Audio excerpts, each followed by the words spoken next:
Hey everyone, this is Daniel Palin at Chris Adventure Gamer. I'm here at Gen Con 2023. I'm at the Rose Gauntlet booth with Liz, who is the artist for this beautiful game called Wild Gardens. Hey there! This is Wild Gardens. This is Rose Gauntlet's second game, designed by Isaac Vega. It is an engine building game where you can forage wild ingredients that you can then use to make recipes that you can then decide to serve to a variety of guests. The way the game works is on your turn you will have both a movement and an action group. You choose what you want to move, and you choose what you want to do when you move there. Demo purposes, I'm putting that character back there. If I want to move one and then forage, I'll put my one movement on the forage action. I can then move one and forage any ingredient that's adjacent to the square I'm in. So in this case I can have a mushroom, a berry, or a flower. I then take from the supply, add it to my pile, and that would be my turn. I'd go around the table, everyone would take their turns, and I now have 4 different movements to decide between. You can go on any action group again, you can repeat that forage as much as you want, but for demo purposes, I'm going to go ahead and move over here. I'll move 2. These are both cooking actions, and they don't want you cooking in the middle of the forest, so you do have to be at a picnic area in order to do your cooking. This is where you can take the ingredients that you've been foraging and exchange them to make one of the recipes that you see displayed. So if I had 2 bark in my pile, I could pay those 2 bark, and I could then make the birch shortbread cookies. I took them into my cooked recipes right here. If you already have a bunch of cooked recipes, you can instead choose to go over to the guests area and serve this recipe to a guest.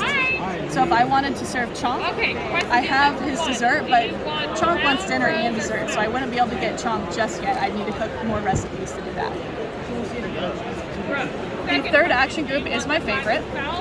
If you move here, one thing about movement, you can never count a square another person's in, so this would be 1, 2, 3. I can now choose to reserve a card, either a recipe or a guest that I'm working towards that I don't want someone else to get, and I can have up to 3 of those. But you can also visit the library, and the library is my favorite, for one, because it has these really cute little book meeples that you can get. And this is also where you're going to do your engine building for the game.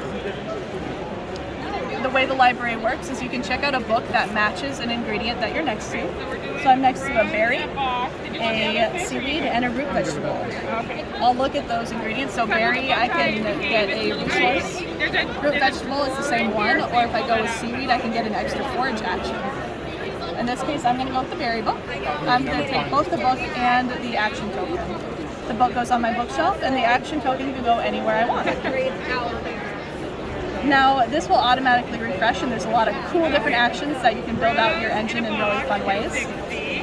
Even though this refreshes, the books do not. And as you build out your engine over the course of the game, you're going to notice that your bookshelf gets full. In order to continue building that engine, you will pay the resource that's on the book as a free action on any turn to return that book, and now someone else can check it out, and you can also continue checking out books. Next time you go to this forage action over here, let's say I do 4. 1, 2, 3, 4. I can both forage and automatically collect that acorn because that is now part of my little engine for that action group. After 5 movements, you're all tuckered out, you've been hiking and foraging all day, you're going to want to take a rest. And there's different rest rewards that you can choose from. You just choose whichever reward you want. If I want 2 victory points, I'm going to look at the number marker right next to that. In this case, it's the number 2. I'm going to sacrifice that movement token onto day 1. When day 2 starts, I'll get all of these movement back, but I will not get that number 2 back. Okay. Second day will go the same as the first, only this time you'll only have 4 actions to do. And at the end of the day, you do the same thing, you choose a reward, and going into day 3, you'll only have 3 actions, so it'll get faster and faster as you go. After day 3, once everyone's placed their movement markers, you call it the end of the trip. You flip over to a new location. This is your second and final trip of the game. It has new effects that come into play. You get new rewards to choose from during your rests. You'll get all your movement back, but all these cards will wipe. All the tokens will wipe. And you can also flip to the back of the board and try the second map. Oh, okay. This will go the same as the first trip, only you'll have obviously new effects. You'll have a stronger engine, you'll have more resources. And once everyone's finished that final third day of that second trip, the game is over. You can then score end of game victory points that some of the guests have. For the most part, you'll be scoring those victory points as you go.